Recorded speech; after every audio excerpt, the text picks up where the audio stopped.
Når du er på udkig efter en ny bolig, er der masser af dokumenter, du skal forholde dig til, og mange af dem kan være svære at forstå.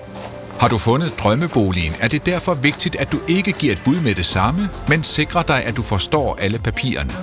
Boligadvokaten gennemgår blandt andet købsaftale, tilstandsrapport, servitutter, referater fra eksempelvis ejerforening og finansieringstilbud med dig, og rådgiver dig om betydningen og konsekvenserne af de forskellige dokumenter.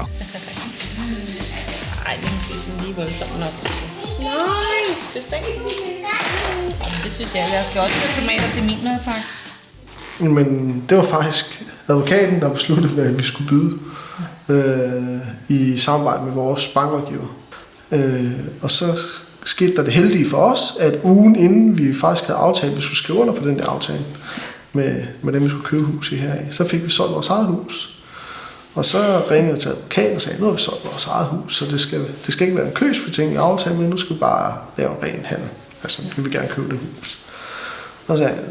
Og han sagde så, at jamen, så skulle vi droppe alle de aftaler, vi havde lavet, så skulle vi forhandle forfra på ny.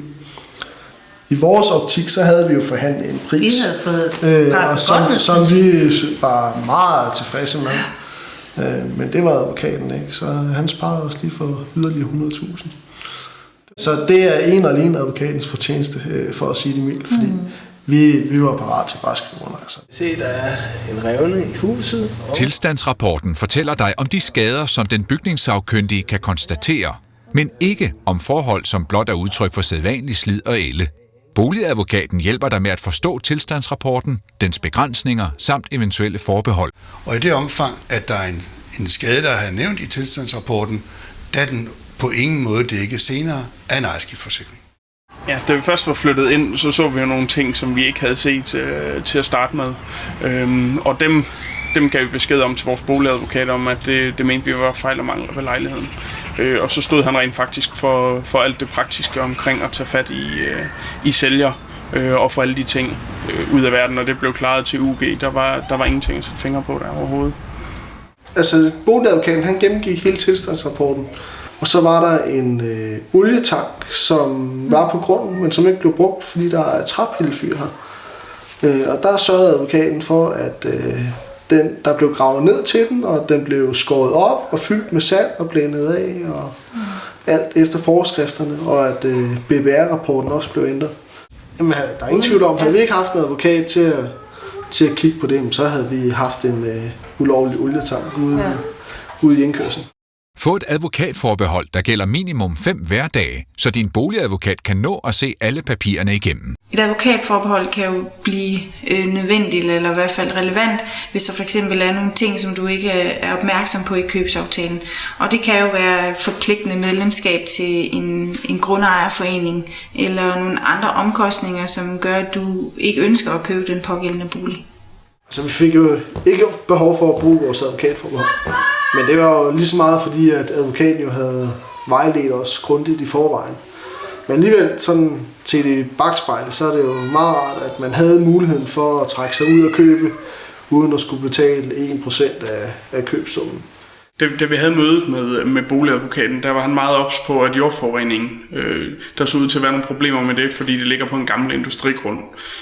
Så det var nogle af de ting, som han gik ind og undersøgte nærmere med kommunen, og der var ikke noget at komme efter der. Så alt var i den skønneste orden, men det var ikke noget, vi som køber havde stusset over overhovedet.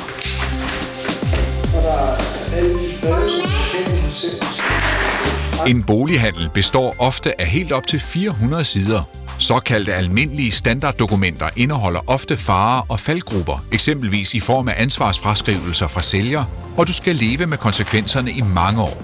Du har ingen chance for at vide, hvad du skal kigge efter. Det kan boligadvokaten hjælpe dig med.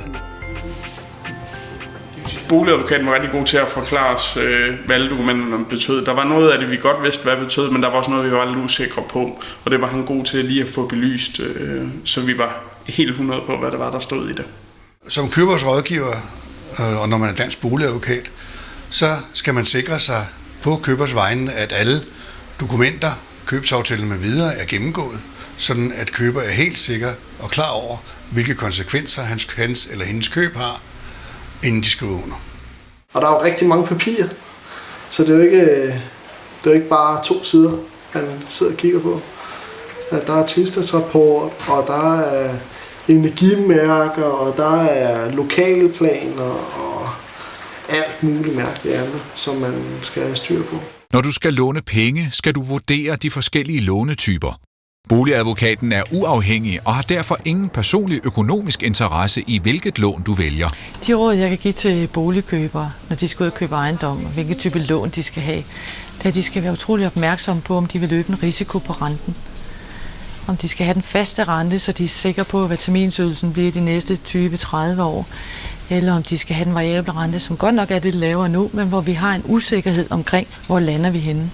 Et godt råd, jeg har til de kunder, der gerne vil købe fast ejendom, det er at komme ned i banken og få regnet på det, inden I starter boligjagten. Kom ned og få lavet et lånebevis. Lad os få kigge på, hvad prisniveau har I mulighed for at købe til. Underskriv først, når boligadvokaten har gennemgået alle dokumenterne med dig.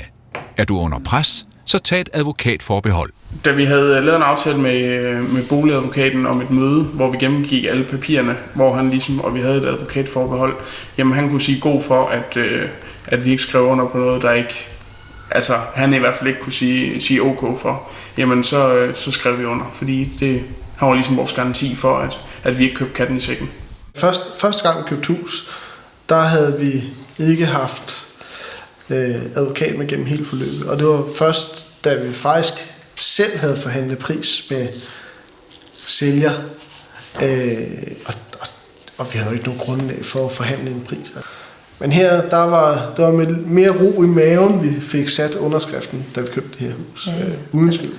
Når man føler, at man selv er klar til at underskrive en købsaftale, og man har fået grønt lys fra sit pengeinstitut, og ikke mindst fra sin advokat, og man har forstået både det, pengeinstituttet siger, og det, advokaten siger, og man samtidig har drøftet arvemæssige problematikker med advokaten, og man er klar over alle konsekvenser, så kan man skrive under.